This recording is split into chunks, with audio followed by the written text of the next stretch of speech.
डायन सहेलियां। रिया, प्रिया और स्नेहा तीनों बचपन की पक्की सहेलियां हैं। पढ़ाई पूरी करने के बाद वो तीनों एक साथ एक ही कंपनी में जॉब ज्वाइन करती हैं और जोधपुर के लिए निकलती है। शहर में नए होने के कारण उन्हें घर मिलने में मुश्किल हो जाती है। यार, कितने दिनों तक होटल में रहकर दुगना पैसा देंगे? अब कहीं भी घर मिले ना तो चुपचाप से ले लेना, ज्यादा ड्रामा मत करना तुम दोनों। ऐसे भी हम लोगों को यहाँ कोई नहीं जानता है। अरे वो तो ठीक है, लेकिन मिले तब ना यार। हम लोगों को कौन सा मजा आ रहा है इस तरह होटल में पैसे वेस्ट करने में। तभी स्नेहा को कॉल आता है। एक घर रेंट पर है, आप लोग देखना चाहते हैं तो अभी आ सकते हैं। हाँ, हम तुरंत आ रहे हैं। तीनों ब्रोकर के पास जाती हैं और घर उन लोगों को पसंद भी आ जाता है। ये फाइनल कर दीजिए, हमें ये पसंद है। ओके, आप लोग कल से ही यहाँ शिफ्ट हो सकते हैं। तीनों सहेलियां उस घर में रेंट पर रहने लगती हैं। सब कुछ अच्छा चल रहा होता है। फिर एक रोज रात में उनके घर पर कुछ लोग घुस आते हैं और लूटपाट करने लगते हैं। रिया के रोकने पर उसे जान से मार देते हैं। प्रिया और स्नेहा मदद के लिए लोगों को आवाज लगाती है, लेकिन उसकी कोई नहीं सुनता। बचाओ, कोई मदद करो हमारी। रिया की तरह हम दोनों भी ना मारे जाए। तू भाग, मैं इनको रोकती हूँ। नहीं, मैं तुम्हें छोड़कर नहीं जाऊंगी। मेरी बात मान प्रिया। गुंडे उन दोनों के साथ जबरदस्ती करने लगते हैं और प्रिया जैसे तैसे भाग निकलती है। गुंडे स्नेहा को भी मार देते हैं और सब कुछ लूटकर फरार हो जाते हैं। अगली सुबह जब प्रिया वापस घर आती है तो लाशें देखकर खूब रोती है। मैं तुम दोनों की मौत को यूं खाली नहीं जाने दूंगी। इन दरिंदे इंसानों को यूं मैं नहीं छोड़ूंगी। प्रिया काले जादू की विद्या का सहारा लेती है और उन दोनों की लाशों को उसी घर के एक कमरे में बंद कर देती है और अपने काले जादू से उन दोनों की आत्मा को जागृत कर उन्हें डायन बना देती है और खुद भी डायन बन जाती है। वहाँ के आसपास के लोगों को लगता है कि तीनों मारी गई है। उनकी मौत के बाद से ही वो घर यूं ही पड़ा रहता है। कोई भी आदमी उस घर को ना रेंट पर लेता, ना वहाँ कोई भटकता। रात को उस घर से चीखने की आवाजें सुनाई देती और लोगों को समझ में आता कि वो तीनों डायन बनकर इस घर को अपने कब्जे में कर चुकी है। उस घर का मालिक भी घर में घुसने से डरने लगता है। अरे किस घड़ी में मैंने उन तीनों को ये घर रेंट पर दे दिया था। इतने दिनों से यहाँ साफ सफाई भी नहीं हुई। क्या करूँ अब मैं?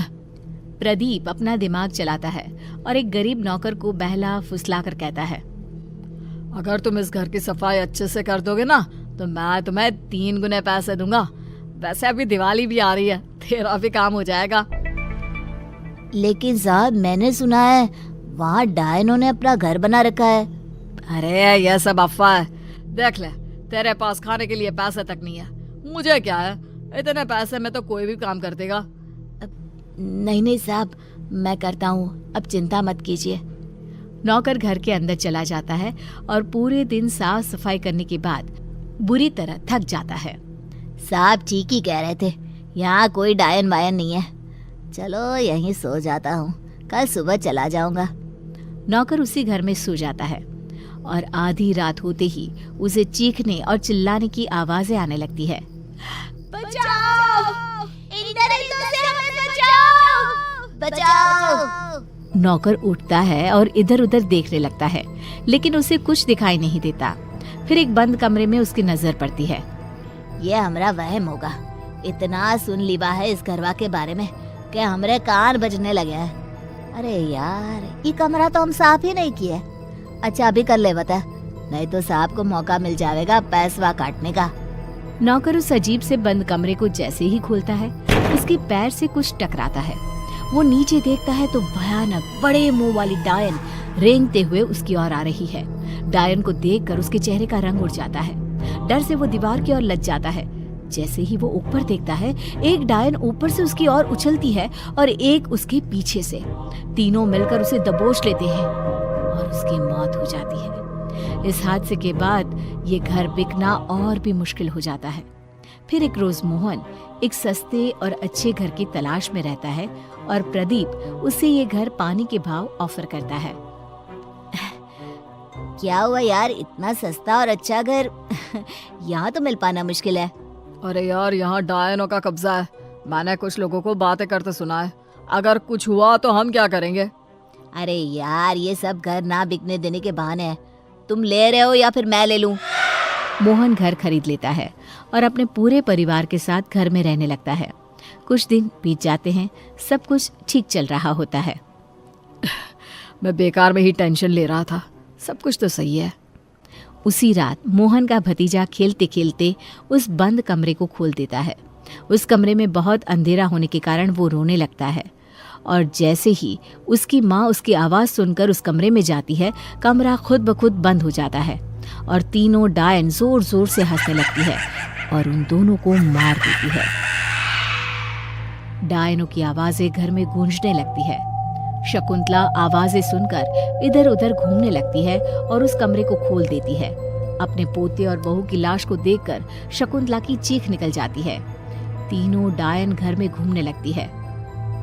बेटा पहले ही मर गया है, अब उसकी आखिरी निशानी भी चली गई। अरे डायनो, मुझे मार देती, मेरे पोते और बहू को तो छोड़ देती। एक एक कर सब मरेंगे, तेरा नंबर भी जल्दी आएगा। क्या हुआ माँ, ये सब कैसे हो गया? शकुंतला बेहोश हो जाती है और मोहन अपनी भाभी और भतीजे का अंतिम संस्कार करता है। तभी उसे वो सब कुछ याद आने लगता है जो उसने लोगों से सुना था। कहीं ये सब उन डायनों का किया हुआ तो नहीं है? मोहन रोता हुआ वापस घर लौटता है और देखता है कि तीनों डायनें उसकी माँ को घेरे हवा में घूम रही है और उसके पिता की लाश जमीन पर पड़ी है। इस घर में जो भी आएगा वो अपनी जान से जाएगा। तुम लोग भी हमें लूटने आए थे, अब मार के घाट उतर गए ना। अरे पापीनो, इन बेकसूरों ने तेरा क्या बिगाड़ा है? मैंने लिया था ना ये घर, खा ले मुझे। मेरा परिवार क्यों वीरान कर गई? प्रिया डायन मोहन की ओर घूमती है। उसे देखकर मोहन के होश उड़ जाते हैं। प्रिया, तुम ये सब क्यों कर रही हो? मुझसे कोई शिकायत थी तो मुझसे कहती, मेरे पूरे घर को क्यों मार दिया तुमने?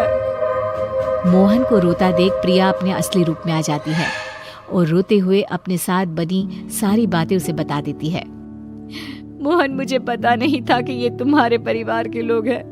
उन दरिंदों की वजह से मैं डायन बनने के लिए मजबूर हो गई और अब मैं तुम्हारे लायक भी नहीं रही। तुम चिंता मत करो प्रिया, तुम तीनों को न्याय मैं दिलवाऊंगा। मोहन उन गुंडों का पता लगवाकर उन्हें उम्र कैद की सजा दिलवा देता है। रिया और स्नेहा की लाशों को जलाकर उन्हें इस दुनिया से मुक्ति दिला देता है और प्रिया से काला जादू छोड़कर उसे पहले की तरह आम लड़की बनने को कहता है। बाद में दोनों शादी करके खुशी खुशी उसी घर में रहने लगते हैं।